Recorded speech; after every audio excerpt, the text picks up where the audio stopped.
নমস্কার বন্ধুরা, তোমরা সকলে কেমন আছো? আশা করি ভালো আছো। শিখা ব্লগে তোমাদেরকে অনেক অনেক ভালোবাসা রইলো।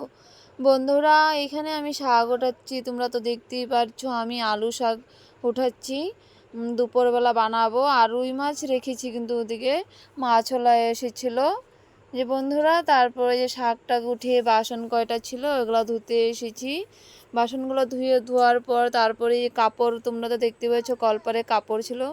এই যে কাপড়গুলো ধুয়ে সব কিছু যদি দেখাতে পারি না তোমাদের কাছে, কারণ ক্যামেরাটা আমার ছেড়ে ধরে, তো সেই জন্য ভালো করে করতে পারি না।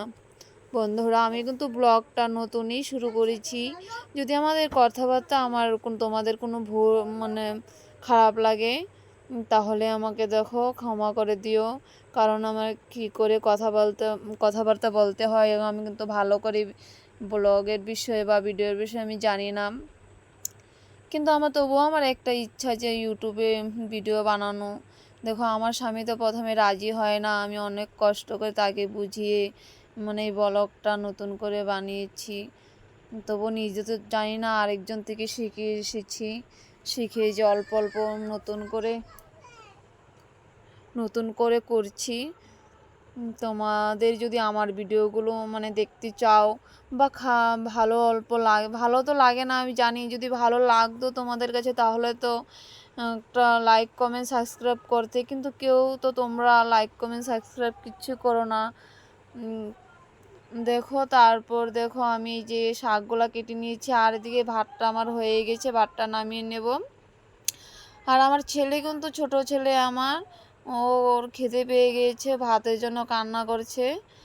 শুধু বলছে আমাকে ভাত দাও, ভাত দাও কখন থেকে বলছে। এই যে আমি মাছ ভাজা করে তারপরে ওকে ভাত দিয়ে দিব। দেখো, এখানে কুমড়ো ডাঁটাগুলো কাটছি, কারণ এগুলো দিয়ে আমি মাছটা রান্না করব।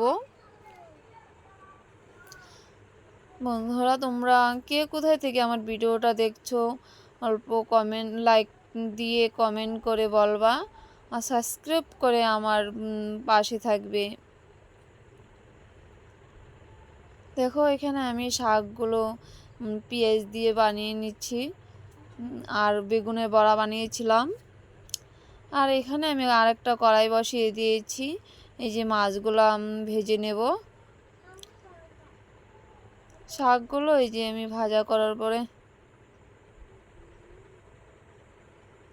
দেখো আমি কিন্তু এত সুন্দর কথা বলতে পারি না, সেই জন্য হয়তো কেউ আমার ভিডিওতে লাইক কমেন্ট বা সাবস্ক্রাইব কিছু করে না। দেখো, আস্তে আস্তে তো সবাই শিখে যায়। প্রথম তো সব কাজই, যারা নতুন কাজ করে তারা তো সবাই প্রথমে অনেক ভুল হয়ে থাকে। আমারও হয়তো অনেক ভুল হতে পারে। তোমাদের যদি সাপোর্ট থাকে হয়তো আমিও অনেক কিছু শিখতে পারবো। তারপরে দেখো, আমার ছোট ছেলে ভাত খাচ্ছে, আর তার দাদা, দেখো বড় দাদা এদিকে মাছের কাঁটাগুলো বেছে দিচ্ছে। এদিকে কিন্তু দেখো আমার শাক ভাজা আর বেগুন ভাজা হয়ে গিয়েছিল। এই যে কুমড়ো ডাঁটাগুলো আমি কেটে নেব। সব কিছু কিন্তু তোমাদেরকে দেখাতে পারছি না, কারণ দেখো আমার কাছে মোবাইলের স্ট্যান্ড নেই। তারপর দেখো সবজিটাও রান্না করে ফেলেছি। বন্ধুরা, আজকের মতো এখানেই। তোমরা সবাই সুস্থ থাকো, ভালো থেকো। টাটা তোমাদের সবাইকে।